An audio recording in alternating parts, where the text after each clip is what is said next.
Hello everyone, स्वागत है आप सभी का हमारे यूट्यूब चैनल में।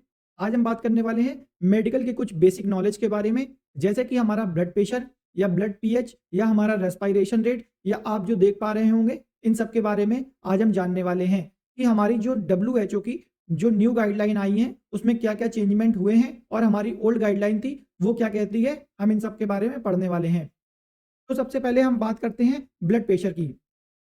तो ब्लड प्रेशर हमारा जो ओल्ड गाइडलाइन में जो था, वो मैं आपको बता देता हूँ। अंडर 120 ब्लड प्रेशर होता था, मतलब हमारा सिस्टोलिक, तो उसको हम लोग ऑप्टिमल में कंसीडर करते थे पहले के टाइम पे। एंड 120 से लेके 129 को हम लोग हाई नॉर्मल बोलते थे और हमारा 130 से लेके 139 को हम हाई नॉर्मल बोल देते थे और ओवर 140 को हम लोग हाइपरटेंशन का नाम देते थे।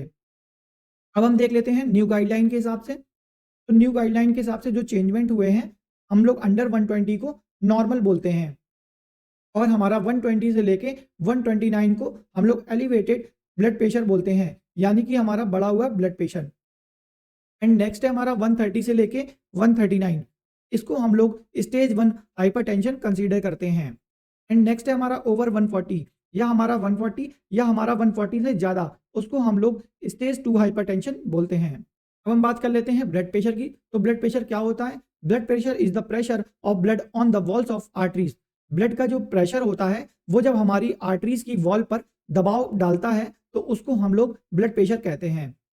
अब हम बात करते हैं हमारे सिस्टोलिक और डायस्टोलिक क्या-क्या होते हैं और हमारा नॉर्मल, हाई और वेरी हाई में हम किस-किस चीज़ों को कंसीडर करते हैं। तो पहला हमारा आता है ऑप्टिमल। ऑप्टिमल को हम लोग लेस देन 120 तक हमारा सिस्टोलिक होना चाहिए और जो हमारा डायस्टोलिक होता है, वो हमारा ऑप्टिमल के अंदर 80 होता है। अब हम लोग नॉर्मल की बात करते हैं कि हमारा नॉर्मल ब्लड प्रेशर कितना होना चाहिए। तो नॉर्मल में आता है हमारा सिस्टोलिक जो होता है, वो 120 से लेके 129 तक होता है और हमारा डायस्टोलिक की बात कर लें, 80 से लेके 84 तक को हम लोग नॉर्मल कंसीडर करते हैं। अब हम बात करते हैं हाई नॉर्मल की, जो कि हमारा 130 से लेके 139 तक हम लोग सिस्टोलिक को कंसीडर करते हैं और हमारा जो डायस्टोलिक होता है, वो 85 से लेके 89 तक को हम लोग हाई नॉर्मल बोल सकते हैं। एंड अब हम बात करते हैं वेरी हाई की। तो ये हमारा होता है ग्रेटर देन 140, यानी कि हमारा 140 या 140 से ज़्यादा, ये कभी-कभी 150 तक भी पहुँच जाता है, तो इसको हम लोग वेरी हाई में कंसीडर करते हैं। और हमारा डायस्टोलिक जो होता है, वो हमारा ग्रेटर देन 90, यानी कि 90 या 90 से ज़्यादा, तो उसको हम लोग डायस्टोलिक में वेरी हाई में कंसीडर करते हैं। और ये हमारा वेरी हाई होता है, वो 150 से लेके 95 तक भी हो सकता है। अब हम बात करते हैं ब्लड। तो ब्लड क्या होता है? एक मेल के अंदर हमारा जो ब्लड होता है, वो 5 से 6 लीटर पाया जाता है और हमारा फीमेल्स के अंदर 4.5 से लेकर 5.5 लीटर तक पाया जाता है। आरबीसी, आरबीसी का फुल फॉर्म होता है रेड ब्लड सेल, जो कि हमारे मेल के अंदर 4.35 से लेके 5.65 मिलियन होती हैं एंड हमारी फीमेल्स के अंदर 3.92 से लेकर 5.13 तक होती हैं। अब हम बात कर लेते हैं डब्ल्यूबीसी की। तो डब्ल्यूबीसी का फुल फॉर्म होता है व्हाइट ब्लड सेल्स, जो कि हमारी बॉडी में 4500 से लेके 11000 तक होती हैं। अब हम बात करते हैं प्लेटलेट्स की। प्लेटलेट्स हमारी बॉडी में 1,50,000 होते हैं और ये हमारे 4 लाख तक हो सकते हैं। अब हम बात करते हैं सभी प्रकार के ब्लड टेस्ट, मतलब कि हम अपनी होल बॉडी का जब भी चेकअप करते हैं, तो उसके अंदर कौन-कौन से टेस्ट आते हैं, जैसे हमारा एलएफटी हो गया, लीवर फंक्शन टेस्ट, या हमारा केएफटी हो गया, किडनी फंक्शन टेस्ट, या हमारा लिपिड प्रोटीन हो गया, या हमारा सीआरपी टेस्ट हो गया, या हमारा जी6पीडी हो गया। ये जितने भी टेस्ट हैं, इन सबको हम लोग फुल बॉडी चेकअप बोल सकते हैं। अब हम बात करते हैं हीमोग्लोबिन की। तो हीमोग्लोबिन क्या होता है? Haemoglobin is a protein in red blood cells that carried oxygen. Haemoglobin एक प्रोटीन होती है, जो कि हमारी बॉडी में प्रोड्यूस होती है और ये हमारे पिगमेंट का काम करती है। जैसे कि हमारा ब्लड जो होता है, वो लाल हमको दिखता है, तो उसका कारण हमारा पिगमेंट्स होते हैं, जो कि हमारे हीमोग्लोबिन में पाए जाते हैं और हमारी जो आरबीसी होती हैं, वो हमारी ऑक्सीजन को कैरी करके ले जाती हैं। अब हम इसको हिंदी में देख लेते हैं। हीमोग्लोबिन लाल रक्त कोशिकाएं में एक प्रोटीन है, जो ऑक्सीजन ले जाता है। अब हम बात करते हैं मेल में हमारा हीमोग्लोबिन कितना होता है। तो 13.8 से लेकर 17.2 ग्राम हमारा मेल के अंदर पाया जाता है। और हम बात करते हैं फीमेल की। तो फीमेल में 12.1 से लेके 15.1 हमारा हीमोग्लोबिन पाया जाता है। अब हम बात करते हैं ब्लड पीएच की, रक्त की पीएच का मान। PH a measurement of level of acid और अल्काली इन अ सब्सटेंस। किसी पदार्थ में अम्ल या क्षार के स्तर को मापने की इकाई। अब हम बात करते हैं हमारा नॉर्मल पीएच कितना होता है। तो हमारा नॉर्मल ब्लड पीएच जो होता है 7.35 से लेकर 7.45। अब हम बात करते हैं नॉर्मल पीएच ऑफ यूरिन। हमारा यूरिन का जो पीएच होता है वो कितना होता है, वो हमारा होता है 6 से लेके 7.5। Normal pH of mother milk, mother का मिल्क का पीएच कितना होता है, वो हमारा होता है 7 से लेके 7.1। अब हम बात करते हैं रेस्पिरेशन रेट की। रेस्पिरेशन को हम हिंदी में श्वसन दर बोल सकते हैं। और एक हेल्थी एडल्ट के अंदर हमारा रेस्पिरेशन रेट जो होता है वो हम लोगों का 12 से लेके 20 तक होता है पर मिनट। मतलब कि 1 मिनट के अंदर हम लोग 12 से लेके 20 बार ब्रीथ कर लेते हैं। अब हम इसको एज के हिसाब से देख लेते हैं। जो हमारे 1 से लेके 3 ईयर के बच्चे होते हैं उनका जो ब्रीथ टाइम होता है पर मिनट के हिसाब से वो होता है 24 से लेके 40 तक। और हमारा 3 से लेके 5 ईयर के जो बच्चे होते हैं उनका जो ब्रीथ टाइम होता है पर मिनट वो होता है 22 से लेके 34। एंड हमारा जो 5 से लेके 12 ईयर के बच्चे होते हैं उनका ब्रीथ टाइम जो होता है पर मिनट वो होता है 16 से लेके 13 तक। अब हम बात करते हैं ब्लड शुगर की।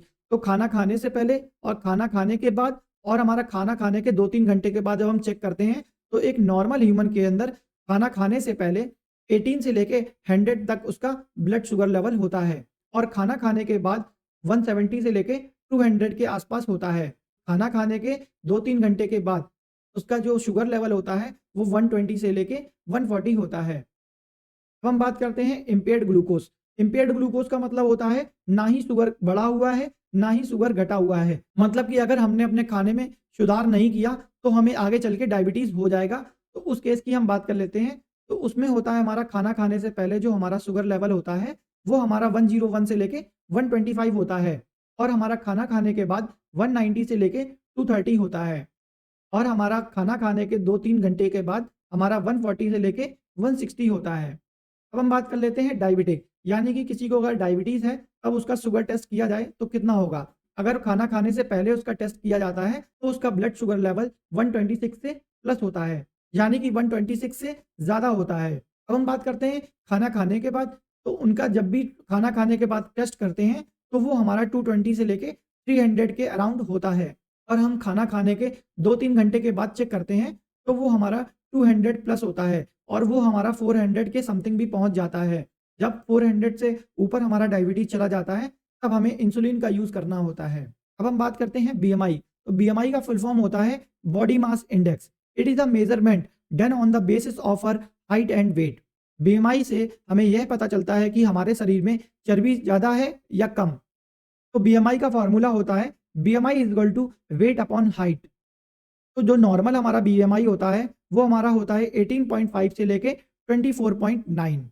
अगर किसी का BMI 25 से लेके 29.9 हो जाता है तो उसको हम लोग ओवरवेट बोल सकते हैं और उसको हार्ट डिजीज या हाई बीपी या ब्रीथिंग प्रॉब्लम जैसी प्रॉब्लम्स देखने को मिलती हैं। अब हम बात करते हैं ग्रेटर देन बाई 18.5, इसको हम लोग अंडरवेट बोलते हैं। अब हम बात करते हैं पल्स रेट की। तो हमारा जो पल्स रेट होता है वो हमारा 60 से लेके 110 तक होता है पर मिनट एंड हमारा जो एवरेज है वो हमारा 72 के आसपास होता है। अगर हमारा जो पल्स रेट है वो अगर 72 है या 72 से ऊपर है तो हम लोग उसको नॉर्मल कंसीडर करते हैं। अब हम बात करते हैं बॉडी टेम्परेचर की। बॉडी टेम्परेचर हमारा 97.5 से लेके 99 होता है और हमारा जो एवरेज है वो हमारा 98.6 फ़ारेनहाइट होता है और हम लोग अगर इसको सेल्सियस में देखना चाहें तो हम लोग उसको 37 सेल्सियस बोल सकते हैं नॉर्मल। एंड नेक्स्ट है हमारा ऑक्सीजन इन बॉडी। तो हमारी बॉडी में SpO2 जो होता है वो 95 से लेके 100% तक होता है, यानी कि अगर हमारा 90 से लेके 94 के समथिंग आ रहा है हमारा ऑक्सीजन लेवल, खतरे का सिंबल होता है, यानी कि हमारा जो SpO2 है वो नॉर्मल हमारा 95 से 100 के बीच में होना चाहिए। अब हम बात करते हैं CT score and HRCT chest score. तो हमारा आता है फर्स्ट पॉइंट HRCT स्कोर, जो कि हमारा होता है 0 से लेके 8 तक को हम लोग माइल्ड इन्फेक्शन बोलते हैं। 9 से लेके 18 होता है तो उसको हम लोग मॉडरेट इन्फेक्शन बोलते हैं। एंड जब हमारा HRCT स्कोर 19 से लेके 25 होता है तब उसको हम लोग सीवियर इन्फेक्शन बोलते हैं।